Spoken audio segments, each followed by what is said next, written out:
महाशिवरात्रि सामान्य नहीं है। एक कथा सुन लीजिए, बहुत बढ़िया कथा। एक बहुत ही अच्छे ब्राह्मण की एक कन्या थी। ब्राह्मण के यहाँ शिव भगवान की पूजन होती थी और उस ब्राह्मण ने बहुत ही योग्य ब्राह्मण से अपनी बेटी का विवाह किया।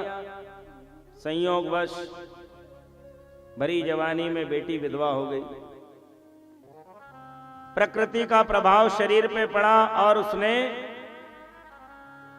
व्यभिचार किया। वैधव्य आने के बाद भी इंद्रियों की तृप्ति के लिए पराये पुरुष से संबंध बनाया। ससुराल वालों को पता चल गया, परिवार को पता चला, सबने उस कन्या का त्याग कर दिया। वह कन्या अब समाज में मुंह दिखाने लायक नहीं रही तो वन चली गई।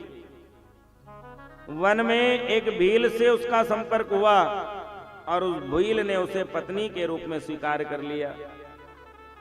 कच्चा मांस खाता था, मदिरा पीता था, जैसी संगत वैसी रंगत। वह ब्राह्मण की बेटी भी मांस भक्षण करने लगी, मदिरा पान करने लगी। एक दिन उसका पति कहीं शिकार पे चला गया और उसे बड़ी भूख लगी और उसने बहुत मदिरा का पान कर लिया। भयंकर मदिरा पान के कारण उसकी मति दूषित तो थी ही।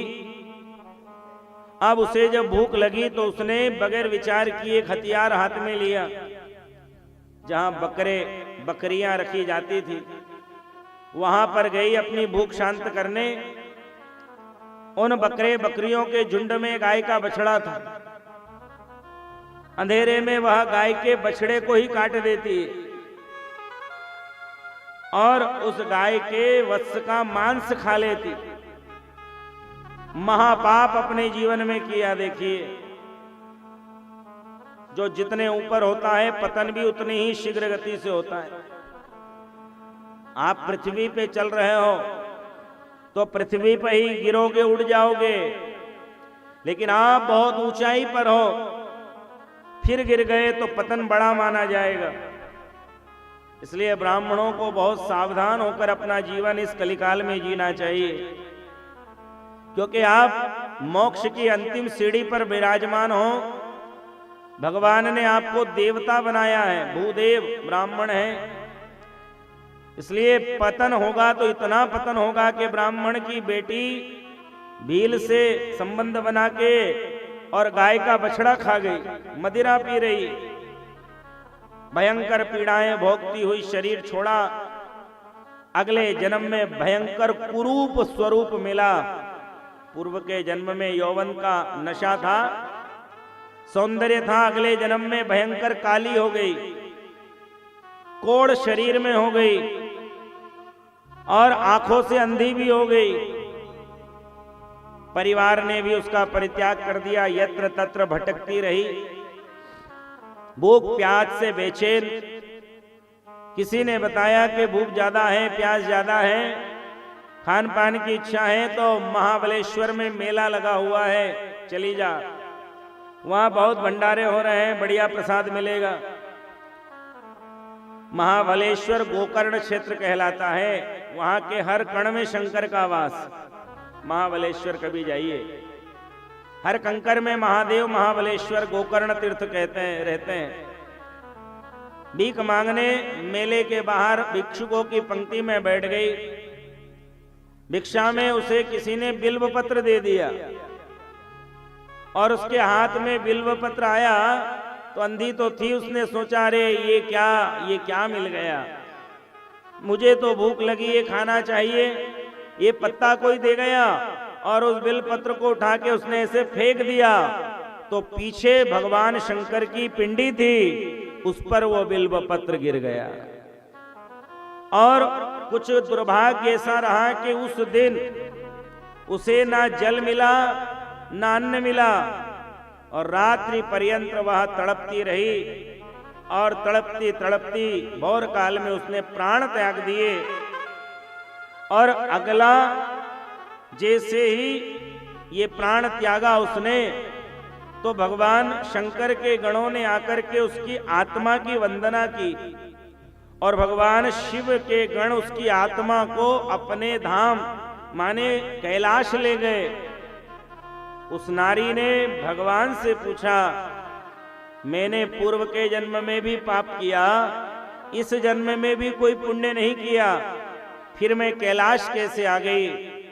तब सदाशिव कहते हैं कि बेटी, अनजाने में तेरे हाथ से बिलपत्र भगवान शंकर की पिंडी पे गिरा और जिस दिन तूने बिल्व पत्र चढ़ाया था उस दिन महाशिवरात्रि का पर्व था और तुझे ना अन्न मिला ना जल मिला, अनजाने में ही व्रत हो गया।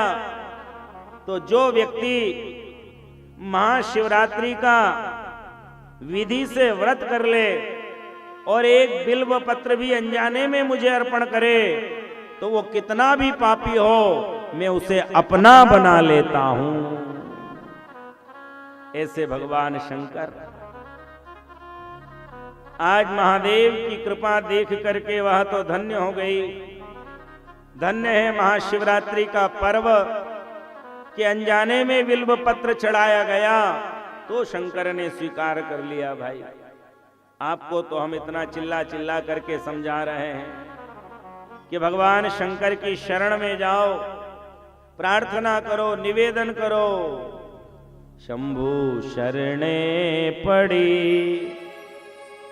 मांगू घड़ी रे घड़ी, दुख काटो दया करी ने दर्श दिखाओ।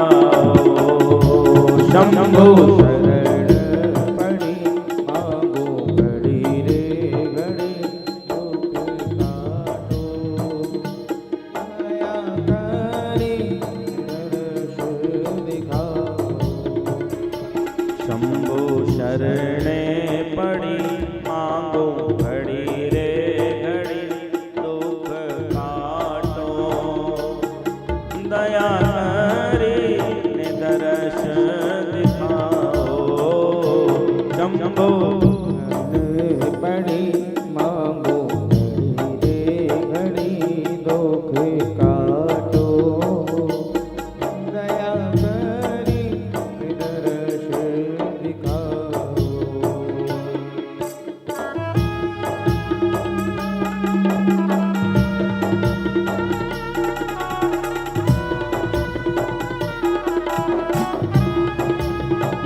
चले आई ऐसे मछली झूठा कराई।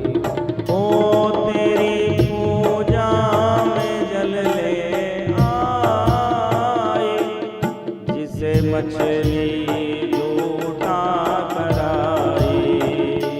तेरी पूजा में जल ले आई ऐसे मछली झूठा कराई। जल कैसे चढ़ाऊं शंभो कैसे मनाऊं, जल से चढ़ाऊं शंभो कैसे मनाऊं।